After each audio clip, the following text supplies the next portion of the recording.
He never expected that losing his arm would lead to a decision that would shatter everything he thought he knew about himself. When the opportunity for an advanced implant was offered, it seemed like a way out of his misery. But what he didn't realize was that it was the beginning of something far more terrifying.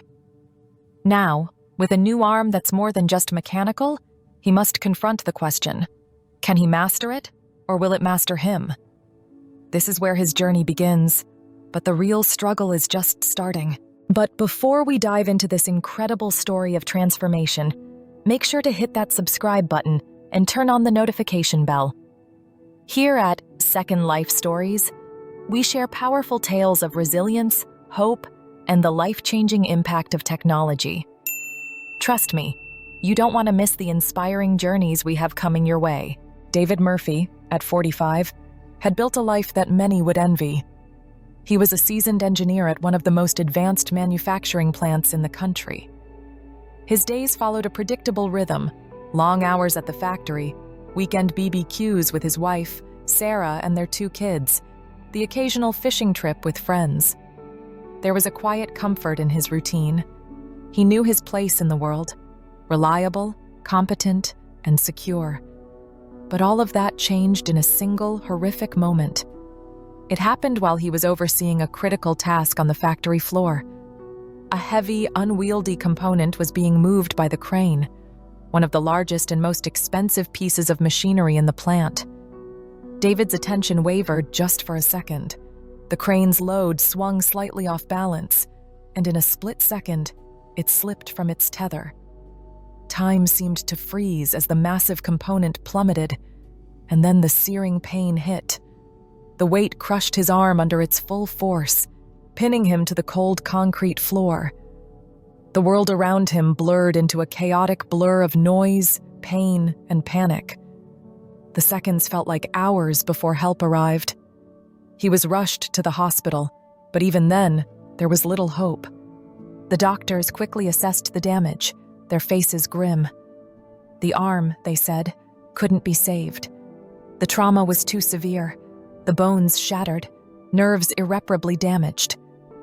As they spoke, David heard their words like a distant echo, the full weight of what was happening sinking in. His arm, his identity, his ability to work and live the life he had known, gone in an instant. The physical pain was unbearable, but it was the mental agony that began to overwhelm him. For the first time in his life, David felt small, insignificant. He wasn't just mourning the loss of a limb. He was mourning the loss of who he had been. Who would he be now without his arm? Without the one thing that had defined his career, his strength, his ability to protect his family? The confidence that had once come naturally was gone, replaced by a haunting uncertainty. His wife, Sarah, was a constant presence at his side, offering support with a strength he couldn't match. She and a few close colleagues spoke of options: prosthetics, rehabilitation, adaptive techniques, but none of them felt like true solutions. The truth was, David couldn't fathom a life without his arm, let alone a life with an imitation of what he had lost. He felt broken in ways that a prosthetic couldn't fix.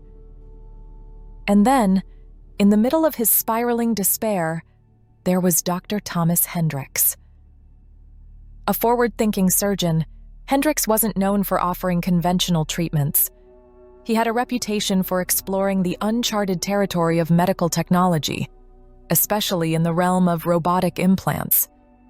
When he suggested an experimental neural-linked implant, something that could not only replace the lost arm but enhance it, David's mind raced with both fear and curiosity. It was radical, unprecedented. Could this be the future of medicine, or was it just another fantasy? Could this be his salvation, or would it drag him further into the unknown? The decision, he realized, could redefine his life, or destroy it completely. David lay awake in the sterile hospital room, his body still numb from the painkillers, but his mind racing. The soft hum of machines in the corner of the room was the only sound breaking the heavy silence. He stared at the ceiling, his thoughts tangled in a whirlwind of doubt and fear.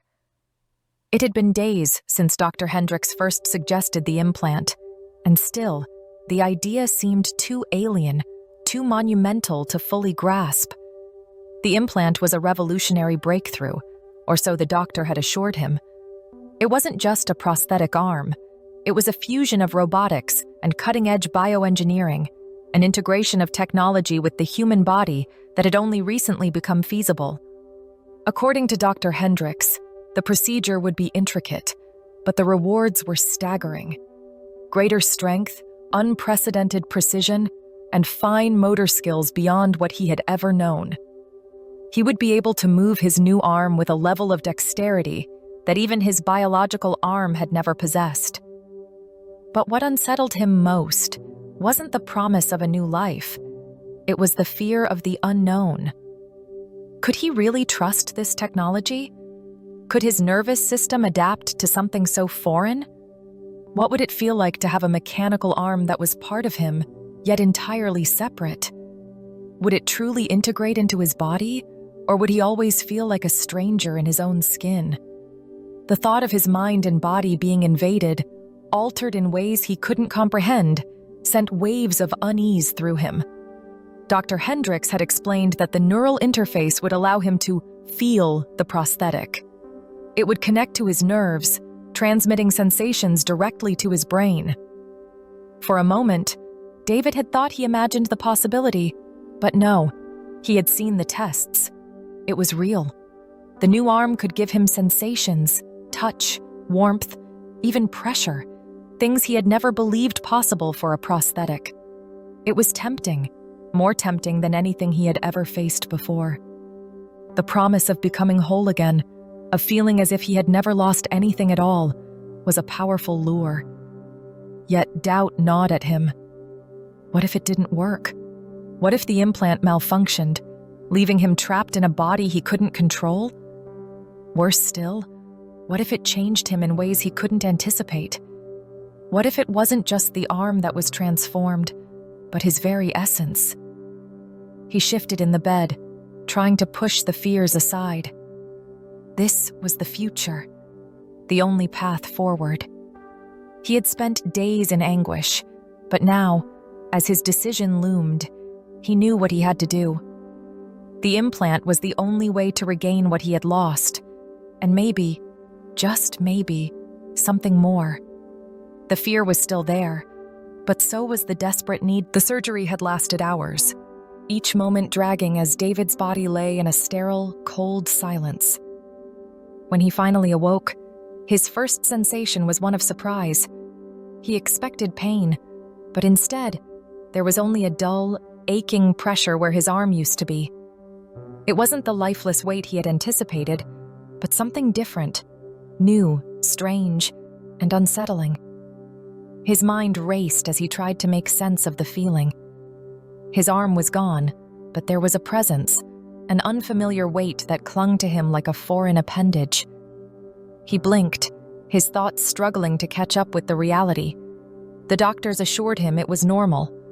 The neural interface, they explained, was still syncing with his nervous system, adapting to his brain. "It will take time," they said, their voices filled with an odd blend of professionalism and optimism. The process was complex. There was nothing simple about turning a human body into something that was part man, part machine. In the days that followed, David's recovery was a strange balance of anticipation and dread. His body was healing, but it was also transforming in ways he hadn't expected. He could feel the adjustments. His new arm, attached to his nervous system, was constantly recalibrating, each shift sending jolts of sensation through him. Some were sharp, almost painful, others subtle and disorienting. Every time he tried to move his new arm, it felt like his brain was struggling to align with the foreign signals. It was as if his body and mind were locked in a battle for control, each trying to make sense of this new reality. The first time he touched something with his new hand, the sensation was surreal. It was real, solid, tangible, yet completely unfamiliar. The object felt just as it should, Yet David knew it wasn't the same. His fingers curled around it, but it wasn't the same hand that had gripped things before, wasn't the same connection to his world. It was like touching the world through someone else's skin. As the weeks passed, something shifted within him. The doubts, the unease, started to fade, replaced by a sense of power he hadn't expected. The arm wasn't just functional, it was superior. He could lift more, move faster, and feel sensations that had once been impossible with a human limb. There was a raw, unfiltered strength that coursed through him, each movement more fluid, more precise. But it wasn't just the physical improvements that struck him, it was the way his mind seemed to open up. With the arm came a heightened awareness, a clarity that he hadn't known before. He was no longer just restored, he was enhanced. But as his abilities grew, so did an unsettling feeling that he couldn't shake. He had crossed a line, and he wasn't sure if he could ever go back. His humanity, the core of who he was, seemed to slip further away with each passing day. The more powerful he became, the more he realized how little of himself remained. He wasn't just David anymore. He was something else entirely. And that thought, that horrifying truth, unsettled him more than anything else.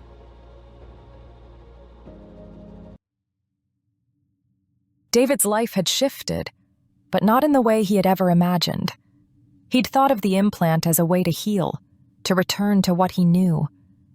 But as the weeks turned into months, it became clear that what he had gained was far more than a simple replacement for his lost arm. It was a transformation, both physical and mental. His body was no longer just flesh and bone. It was a hybrid, an intricate blend of organic tissue and cutting-edge technology. The arm wasn't just functional. It was a masterpiece of engineering, a marvel of bioengineering and robotics that fused with his nervous system in ways that made him feel both superhuman and alien at the same time. At the factory, his colleagues couldn't stop talking about the changes. They marveled at his new abilities, impressed by his strength and precision. David could lift weights with ease that would have once been impossible for a man his size. He could design intricate systems with the kind of detail and focus that once took hours of careful work. The tasks that had once been mentally taxing were now second nature to him. Even Sarah, hesitant at first, had started to see the advantages. She could see the pride in David's eyes when he demonstrated the arm's capabilities.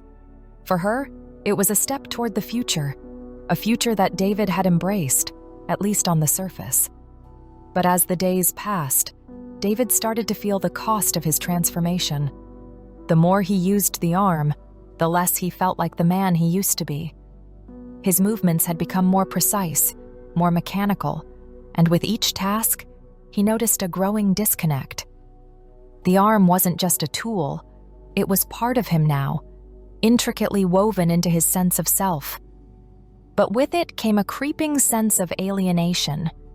His body felt less like his own, less like the thing he had lived in for 45 years.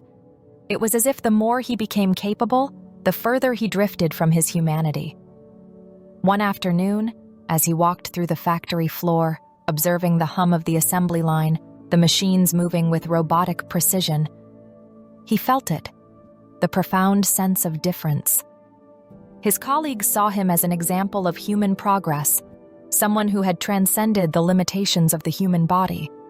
But as he watched their expressions, filled with awe and admiration, he couldn't shake the feeling that he had traded something essential for these new capabilities. Was this future really something to aspire to? Or had he unwittingly become a part of something colder, something mechanical? The internal battle raged within him. He could feel the pull of the future, but at the same time, a fear began to rise. Had he already crossed a line that could never be undone? David was at the forefront of something monumental, but as the machines clicked and clanged around him, he wasn't sure if he had a place in this new world, or if he had already become something entirely different, a machine with a human soul.